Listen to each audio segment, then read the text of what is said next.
Hello, Namaskar. This is Firstpost, and you're watching Vantage with me, Palki Sharma.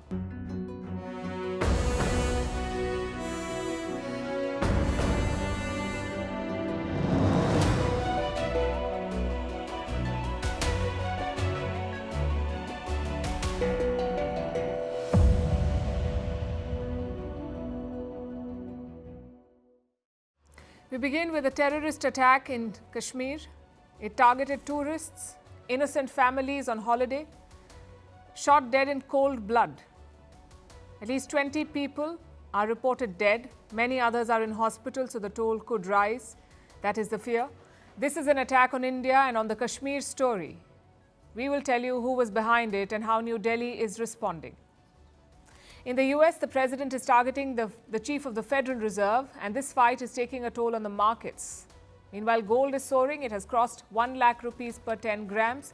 And as tariffs loom, Americans are panic buying South Korean beauty products. Prime Minister Narendra Modi is in Jeddah. We'll tell you how it's a boost for India-Saudi ties. Highlights from day 2 of US Vice President J.D. Vance's India visit. Why Donald Trump may be looking to fire his defense minister. Will Putin and Zelensky sit down for talks to end the Ukraine war? Why internships are on the rise the world over? And what is the point of celebrating Earth Day? What do we achieve apart from poster-making activities in school? All this and more lined up. The headlines first.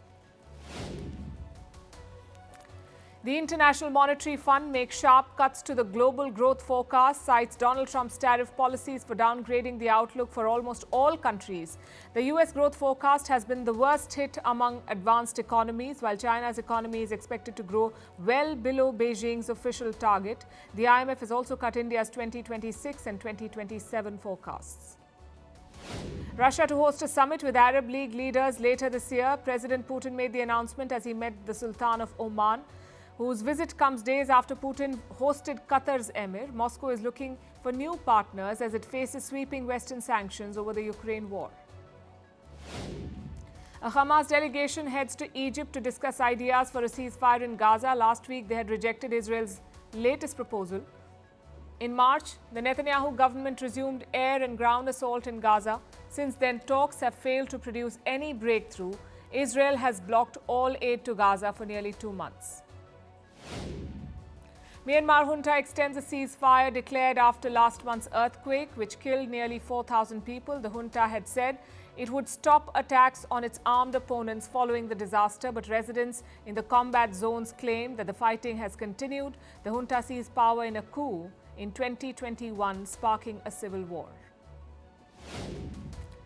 And Kenyan President William Ruto is in China. It's his first state visit to Beijing as Western support for Nairobi wanes.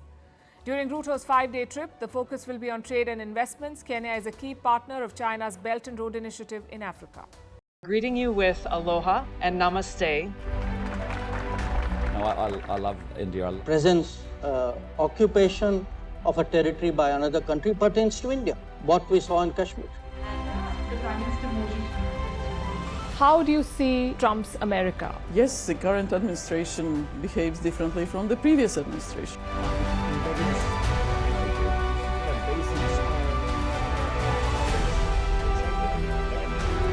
Are you saying that there are foreign powers who are trying to bring down the current government in Syria? Exactly. Bluntly, Iran, maybe Russia too. Prime Minister Modi committed to South-South, cooperation. Not over 50%. Is Ukraine prepared to pay the price for that peace? No compromises at the cost of territorial integrity and sovereignty.